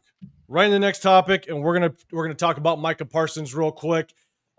Chat, let me know what are your thoughts on Micah Parsons? Do you want us to potentially bring him in? What kind of effect will that have on this team, and what effect will that have on that salary cap moving forward. So, but man, Coach, I appreciate you. See, I think Coach has been in here because he knows there's no start on bench and cutting. So he's been just commenting away, man. Facts. So I appreciate you, Coach. It's safe. It's safe. Wait, speaking of though, we ain't gonna let Coach just slide out. How did Tommy Ami do? Did you see Tommy Ami? I mean, he got a lot of reps. That ain't what I asked. And what did he do? Let's do this. It's hard to tell because all the damn shuffling, it's sitting there going like, is he going against the second, third string offensive line? Is he going against the third string offensive line? Like, it's so hard to tell with that open practice. And, you know, people are saying Genty was looking really good. The hard part is, I don't know if Genty was running behind the starting offensive line. Well, we don't even know what the starting offensive line is going to be. But was the starting offensive line going against the third string defensive line? I have no clue. LS, I think you had a comment too. Where's Laki Tassi? Man, we moved him to guard too, didn't we? Did we move him to guard too? We moved. I didn't see a lot of reps.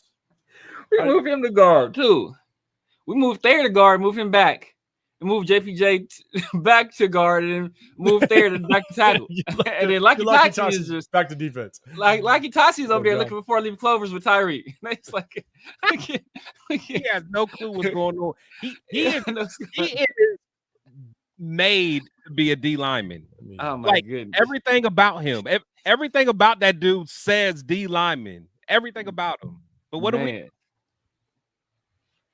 So let's do this. All right. I see everybody in there. Jeremy, what's going on, man? I see you in here. John Q in the building as well. What's happening? Appreciate you rocking with us. I thought Leather was going to be a Gene-Up shot. I mean, look. I didn't hate that. I mean, I hated the pick because I didn't feel he was a value pick there, but, you know, I didn't hate it as much as some people did. I just didn't want him. Yeah, I was lucky. I wanted Trayvon Merritt. That was the pick. I wanted Trayvon Merritt. We ended up getting him in the second, but that's what I wanted instead of Leatherwood. I swear to God, like, I was pissed. I was just pissed when we got Leatherwood. And I think that entire Raider war room was pissed because did you see the reaction when we got Leatherwood? Oh, yeah, It was just dead. It was just dead in that room. Yeah. All right. So guys, let me know about Micah Parsons. I'm gonna share this. I'm gonna pull it up on the screen just so we just kind of have it for reference. Obviously, Micah Parsons is not happy with the Cowboys. It's still up in the air where he's going to end up going, but there's a lot of people basically saying, go get the guy. Go get the guy. Bring him in. Him and Max would be a massive tandem. I got my take on it, but Chris, I'm going to throw it to you first this time, man. What's your thoughts on Micah Parsons? Would you want him to come over and join the Raiders? Absolutely not. For a similar reason what Coach said. I honestly, I'm one of the few. I love Micah Parsons as a player, as a personality. You know, a lot of Raider fans get mad at me when I rank him above Max Crosby. But I think Micah's a dog. But Micah will not be happy here. He wouldn't be happy. He's already going through a contract dispute right now with his current team. We have already shown that we do not take care of our stars for the most part, you know, with the exception of Max Crosby. But majority of our stars that we've had in the past decade, we have not taken care of them. So he is not going to want to come here. Now, what he may do is, you know, he might be on any kind of social media or whatever and kind of leverage and throw teams out there, whatever, so he can, you know, try to get more money or whatever in his negotiation. But Micah, no, I would love him if we were a functional team, but with us being in this dysfunction that we've been in for the past 23 years, no, I don't want him because he's a guy that's going to voice his opinion. We'll have him. He'll get upset. Then Raider fans are going to hate him for the rest of their life. And then they'll do a smear campaign. And it's just the same cycle that we see all the time. So, no, I don't want him. Let him go somewhere else and be great. Yeah, Bart, I don't think you're blocked. You're up on the screen. Not. So I think you're straight, man. Dixon, you're saying, go get Micah. I doubt it happens, though. Jeff Box is saying, tank for Arch. I don't even think Archie, he might not even come out in the draft next year. I'm telling you, man, if we have the number one draft pick And Archman will go back to school. He will go back to school to make more money. Go back to school. He ain't hurting for no money. He is not hurting for a dollar. And he making you make more money. Boy took a pay cut. Comes to the NFL. He'll doing back to college if he could. Right. Quinn was making more money at Texas than he is in the NFL. Easily. Yeah. You know Shador was. Oh, for sure Shador was. 100%. Jeremy, you're saying go get Hendrickson if anybody. Joe said Cowboys aren't training him. Jerry Jones does this crap all the time. Yeah. Yeah, he's not going nowhere. I like him. Mel Kiper sure missed this analysis many times. He sure has. Man, without question. How that guy's still on TV, I don't know. Everybody has though. It's time. Yeah. All of these dudes do, man. It's politics. I think we all talked about it, man. I think what's tough with some of these, it's like I don't want to get into it. Well, we'll be on for too long. That'll be for another show. I ain't getting into that. And so, all right. So let's do this. The only point that I'll make, and Chris, you made a ton of good points. The only point that I'll make, and then Severe, I'll throw it to you, is look, we already paid Max. Max was once the highest paid player, non-quarterback, and that. I posted a video the day that we extended Max saying it was a great move by John Spytek. You went in, you signed Max before the dollar signs dropped on all these defensive ends, right? You got Max locked in, and he basically was the highest paid non-quarterback for like 2 days, for like a day, and then Jamar Chase's deal I think dropped, and then he was the highest non-paid quarterback, and so all of a sudden, teams start dropping money on these defensive ends. Yeah. And the thing is, you already have Max Crosby, right? We got Malcolm Koonce for 1 year. All right. And it remains to be seen, just can he get back to that 2023 Malcolm Koonce? We got Adam Butler. The Christian Wilkins money, who knows when we'll see that? Who knows if we even see that? And the problem is there's also rumors that if it goes bad for the Raiders in that whole situation, we might get dinged for even more money to the salary cap than what's expected. And so there's no money that we see from that Christian Wilkins situation anytime soon. And I'm not willing to pour. What they're saying is that if you do bring on Micah Parsons, you're potentially going to have close to 30% of your salary cap wrapped up into 2 players based on what the salary cap is going to be next year, which would be roughly around $300 million. There's no way you're going to sustain and have continued success if 30% of your salary cap is wrapped up in 2 edge rushers. And then what happens if you sign him for a 1 year or 2 year? Then he's just going to demand more money. As time goes on, you're going to go ahead and move on from him. And then you're going to basically bargain shop for every single position moving forward. You will not have the money to go pour more money in the offensive line. You will not have more money to potentially pay maybe one of these linebackers, whether it is a Landon Roberts, whether it is a Jermaine Pratt. If they ball and we want to bring him back, guess what? We won't have the money to do it. If Eric Stokes ends up being a great corner for us and we want to bring him back, we won't have the money to do it because they're going to walk in and get more money. All these people that want to bring back Jacoby Myers, you're not going to have the money to go bring in Jacoby Myers, and you're going to go bargain shopping for every single position. And that's just not sustainable. You're going to have to coach up everybody, every position, go bargain shopping every single year if you're bringing someone like that. And when Geno is potentially not here in a couple of years, I know he has a longer contract. You might move on. You're not bringing in a high-paid quarterback. You better hope you nail in the draft because you just dumped a shit ton of money in 2 players on the defense. And so will Micah Parsons make our defense better? Without question. But that's not how you put together sustained success moving forward. And so just want to put the salary cap situation kind of on the table because you will dump 30% of your salary cap in 2 players, which to me just doesn't make any sense. You have to coach up your players. Severe, I'm going to throw it to you, man. What's your thoughts on Micah Parsons? Yeah, man. Coach said it before, man. We got to stop doing this, man. We got to stop doing this, man. Like every priced or free agent is not going to want to come here. And we're not going to be going after them. Would Micah Parsons and Max Crosby, would that make a formidable defensive line? Yes. Incredibly formidable. But when you're in a salary cap league, it's all about allocate the correct allocation of resources, right? You have a finite amount of money to spend to build a roster. It's like, when you're playing those games where it's like, hey, you know what? You got $25 to build an offense. And, you can't just have, like, if you go for that double $5, then the rest of your money, you're going to be stuck with some like super mid people. So you got to, hey, you know what? You got to spread that thing and you got to that $5 in those key categories. And that's kind of how we're operating. Like, we spend big money on key categories for one guy, possibly two guys. But, right now we'd have more than that, because we got Max already paying big money. We paying Micah big money. And then we're still right now currently on the hook for 40% of Christian Wilkins' money and potentially more if we lose in arbitration. And then for a guy like Micah Parsons, who's having contract issues with his team, why would he look at the Raiders, a team that just let go of a guy and is in the middle of attempting not to pay the money they guaranteed him they would pay, and say, you know what, I want to go there? Like, it doesn't make any sense. And people around the league, they talk about stuff like this. Agents, they talk about stuff like this, where, you know what, hey, I don't know if the Raiders is a place you want to go to. We did the same thing with Derek Carr, right?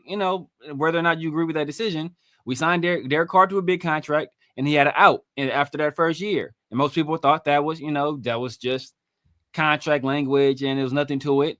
Mike Florio was one of the few people that said, hey, it's nothing until it's something.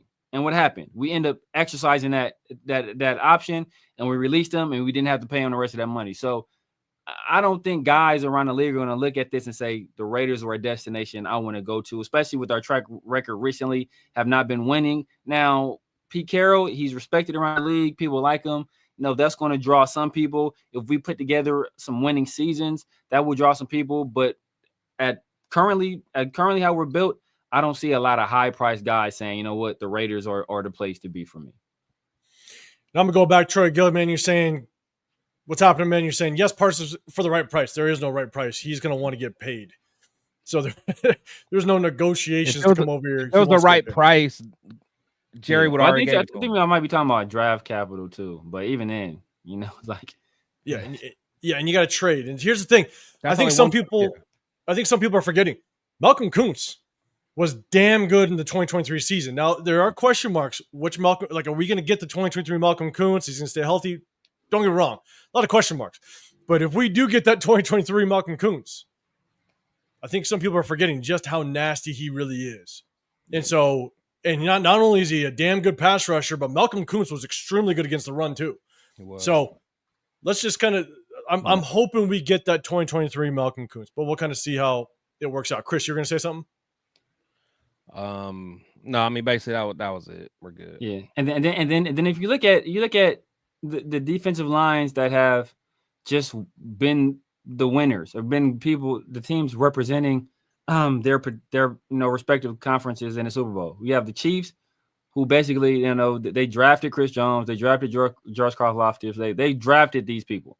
Same thing with the Eagles. They drafted basically all these people, except for my guy that was with the Cardinals, who wasn't even there right now because he got traded. But other than that, they've drafted these people. So you want to draft, develop, and retain your own people. Like, that is the name of the game. That's what the best teams are doing. Or you find those smart free agent acquisitions that aren't the big name dudes that you sign and they overperform on their contracts. Guys like Malcolm Kuntz on the deal that he's on right now. He's potentially a guy that's going to outperform his contract. We had one guy before, and Robert Spillane, the guy we picked up, outperformed his contract. We're hoping to get the same out of Landon Roberts this year at a linebacker. Same thing with Devin White. Devin White, he don't have to do a damn thing. He'll overperform his contract.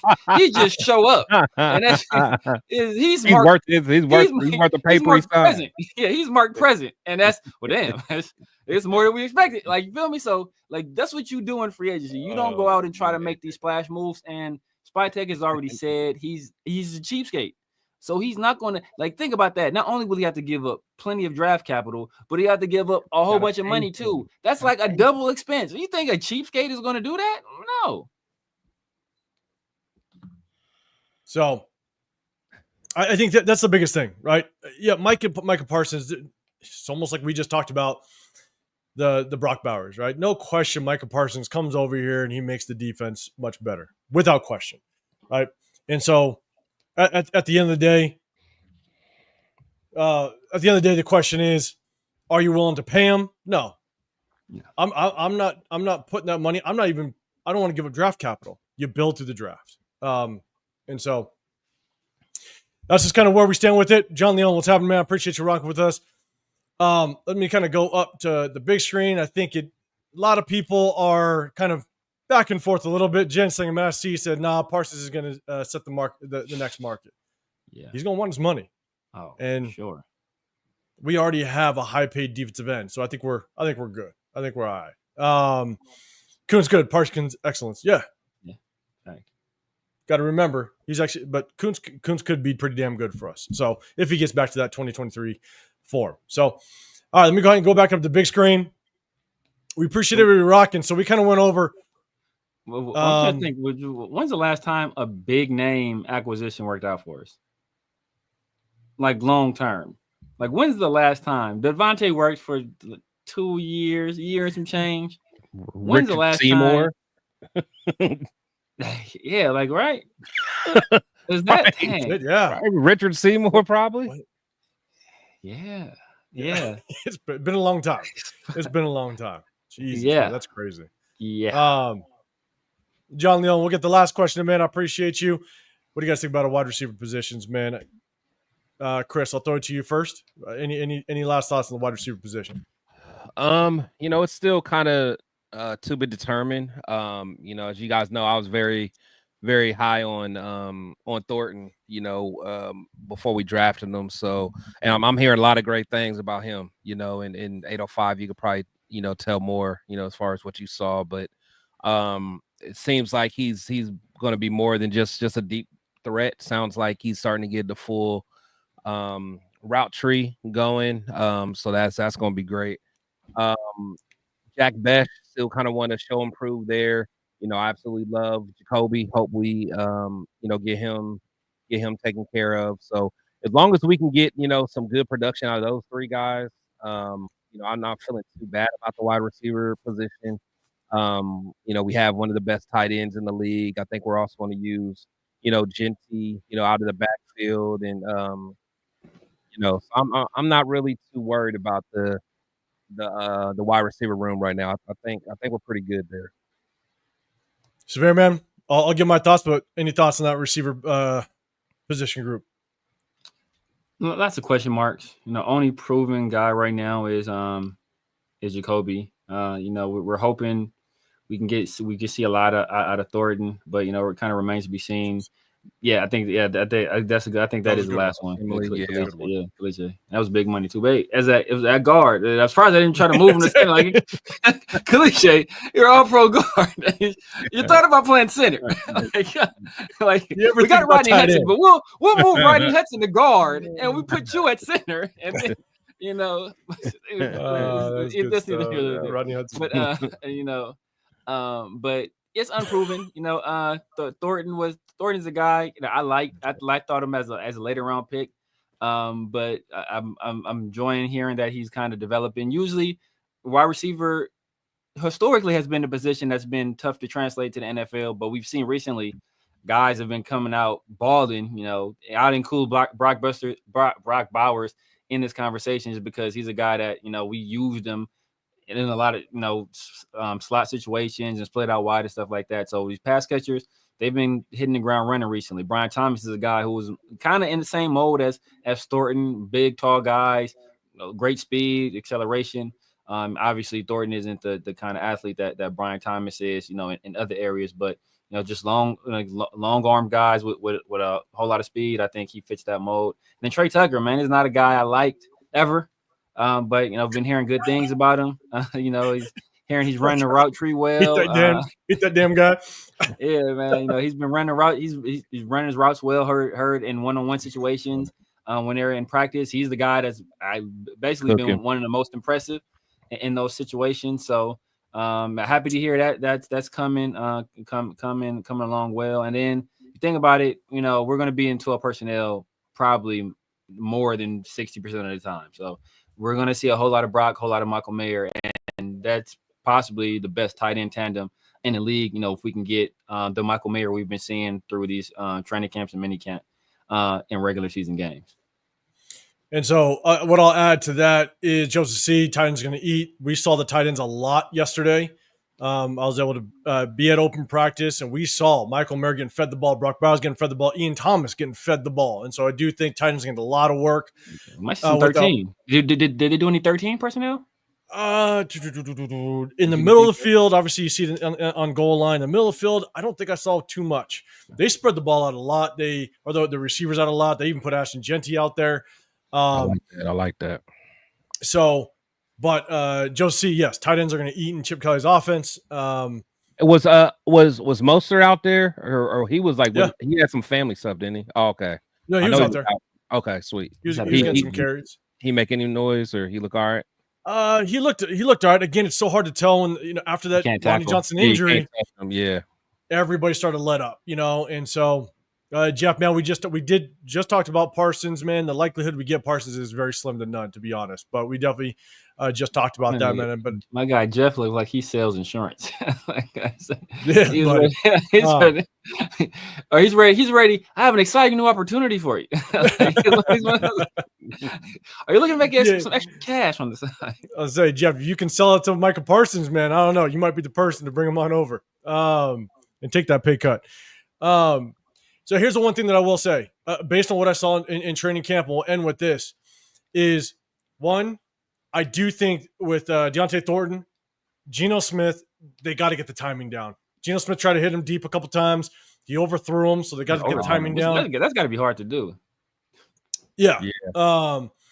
They got to get the red zone one-on-ones down a little bit. There was times where I saw it, but there was a highlight going on social media where D-Cam kind of broke up the pass in the end zone off of Deontay Thornton, but Geno was trying to hit him back shoulder. I'm like, bro, put it up. Put it up top. You know what I'm saying? And so I think they got to dial that in. But I know you guys have heard me say it. I've said it a lot. It's like that's one of the hardest things for a quarterback and receiver to do is kind of get the timing down and get the chemistry down. And so I think they got to keep working at it. Severe to your point, and I think some people have seen it, Trey Tucker. Here's the thing. The thing about Trey Tucker, what's been difficult for him, you saw all the injuries last year, whether it be Jacoby Myers, he missed a couple games. You had the Devonta Adams debacle, where Devonta Adams wasn't even trying, and then we trade him away randomly. Trey Tucker was playing out of position a lot last year. And so I think now with the receivers that we have, Trey Tucker might be able to play the position that he truly is supposed to play. Wait, hold on. You say Trey Tucker was playing out of position last year, right? Yeah. Where was he playing last year? On the outside? On the outside. Isn't that where they got him playing this year? So they're saying that there's rumors that he's going to be the number 2. And he was playing yesterday. He played a little bit on the outside, but more kind of in the slot. And so, and they kind of got him just kind of streaks down the seam. They got him basically dragging across the field, which is good. They kind of isolated him sometimes and ran a couple out routes to kind of get him on one-on-ones. And so I think Chip Kelly's going to move him around and potentially play him in positions that are going to more benefit him. Because last year, it was really just the Brock Bowers, Jacoby Myers. Now you got Brock Bowers, Jacoby Myers, Deontay Thornton, Michael Mayer at times, and now Trey Tucker is that 5th target that you're trying to figure out where is he going to be. And I think that'll help Trey Tucker in more that position. So I do think that at the end of the day, Trey Tucker will have a better chance at finding success this year in the way that Chip Kelly is going to utilize him, and he won't be that second, that second target on the field that defenses are going to look at him as the number 2 as opposed to, a number 5 this year. So, but again, I do think with the receivers, I think with the receiver group, we have a lot of versatility. And at the end of the day, you only need 1 or 2 of these receivers really to work out, because I do think the tight ends are going to play a huge role. And these defenses are going to have to know where Brock Bowers is and possibly where Michael Mayer is on this offense if we're running a lot of 12 personnel. So I don't have too much concerns with the receiver room, because I don't think there's going to be a lot of pressure on a lot of them to make so many plays. Yeah, we're going to rely a lot on these tight ends. Yeah. So Raider Ryman, I see you up in here. Raider Nation Jason, what's going on, man? Appreciate you rolling with us. So kind of that's it. We're going to kind of tap out on this one. We talked about open practice. We talked about the roster moves that happened earlier today.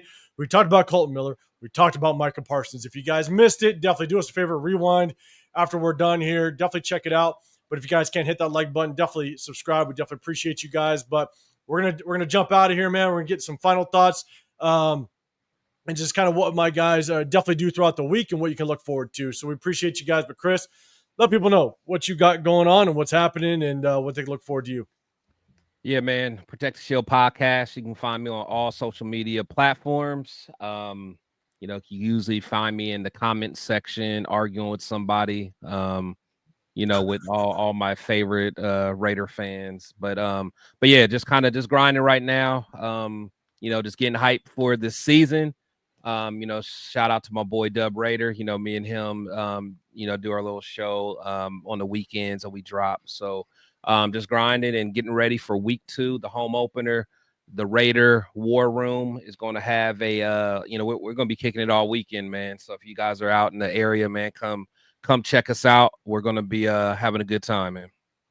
100%. And guys, look, if you guys can, do us a favor. Obviously, hit that like button, but also share it to anybody that you know are Raider fans would be interested in the content if you do like what you're hearing, because we had basically over 300 people in the chat, in the building consistently. And when you see numbers like that, that means we're getting close. We're getting close to the season happening, man. Fans are starting to come back. So do us a favor. Share it to your social media if you can. If you did like what you see, we definitely appreciate it. So, Severe, man, let the people know what you got going on throughout the week and what they expect from you.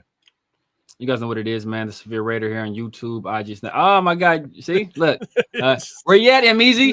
Where you at, M-Easy? Another one around. Salute the Jeff, yeah, man. You guys know what it is, man. The Severe Raider here, YouTube, Snapchat, TikTok, IG, Twitch, Kick, True Social, everywhere. The Severe Raider. You can find me. True Social. Wow. Talking. Hey, look. Like, well, let's take advantage. Republicans like football too. Like, they gonna hate you. Like, they don't care. As long as I'm talking about the Raiders, roll tide. But yeah, man. You find me, look, you know, arguing with people, talking a lot of stuff, making a lot of jokes. That's what it is. Like to have fun. I'm extremely critical. But it's because I want the best from my team. I expect the best from my team, and I want them for all the time and money and love and all this stuff that we pour into this team for us to get backhanded year after year. I'm tired of it. I'm tired of this abuse we're taking. So, you know, I call like I see it. And if I don't like something, I'm going to tell you I don't like it. I'm as straight of a shooter as they come. And if I'm wrong, I say I'm wrong. But you know, I'll go hard in the paint. So if y'all can't take, you know, constructive criticism or somebody telling like it is and not sugarcoating it and telling you everything's gonna be okay and the Raiders are the best team ever and we're gonna win 17 games and we'll sweep the playoffs and, you know, Mark Davis is gonna have a collection of Lombardis and like if you want that, that's not here. We're gonna keep it real. If we do something good, we're gonna compliment them. If they do something we don't like, we're gonna tell you the truth. So if you want the truth, straight shooting stuff, then you in the right place. If you want other stuff, the Raiders have a YouTube channel. You know, they I'm sure they do lovely things over there, and you're more than welcome to watch that. 100%, man, and that's one thing you guys can expect from us. Like we are gonna tell you exactly how we feel. And so, if you guys don't know, if you guys are new to the building, you know we do break down film in the middle of the season. So after every game, we'll start doing after the preseason games. You know, preseason games hit. We break down film, we clip it up, we evaluate exactly what we see, and we're going to give you the truth no matter how it feels. You know what I'm saying? Sometimes the truth hurts, and we all know with the way the Raiders have been over the last couple of decades, the truth 100% hurts, but we're going to keep it real. We're definitely going to tell you exactly how we feel. So, man, we appreciate everybody rocking with us. We appreciate everybody that stuck with us from the start, man. We definitely see you. We definitely appreciate it. And at the end of the day, you guys know you rock in here, you know that you're going to get the truth from us. So hit that like button, subscribe, turn those notifications. You got Chris, Protect the Shield podcast, as well as the Severe Raider. I'm 805 Raider, Real Talk Raider Nation, man. We appreciate you guys. Have a great rest of your weekend. Hit that notification because we do hit you during the week. And so make sure you guys hit that notification so you know when we go live and we pop in. So we appreciate you. Appreciate you. Have a great rest of your Sunday. We'll see you on the next one. We out of here.